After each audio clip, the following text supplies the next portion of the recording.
আমরা সাধারণত অনেকে মনে করে থাকি যে স্বপ্ন হচ্ছে নিছক একটি স্বপ্ন বা এটা কল্পনাপ্রসূত বিষয়।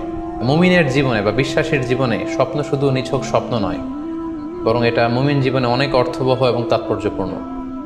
মুমিন জীবনে এটা একটা ভালো স্বপ্ন হতে পারে আল্লাহ তাআলার পক্ষ থেকে কোনো ধরনের সুসংবাদ কিংবা দিক নির্দেশনা, কিংবা হতে পারে বান্দার প্রতি সতর্কবাণী।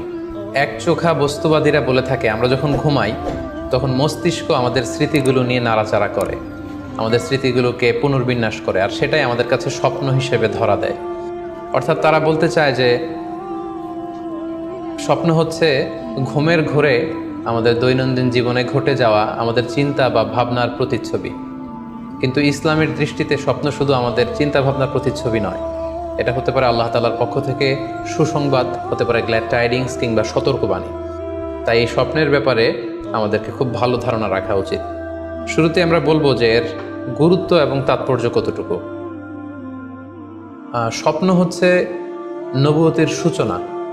নবুয়তের সূচনা হয়েছিল স্বপ্নের মাধ্যমে।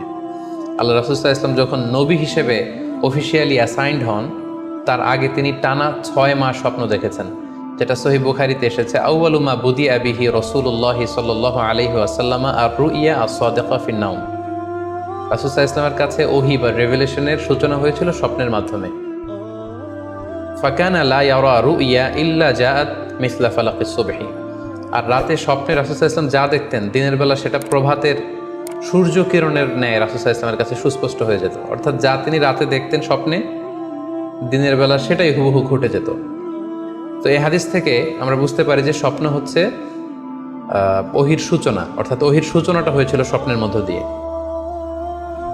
পাশাপাশি আমরা জানি যে ইব্রাহিম আলাইহিস সালাম উনি স্বপ্নে দেখেছিলেন যে উনি ওনার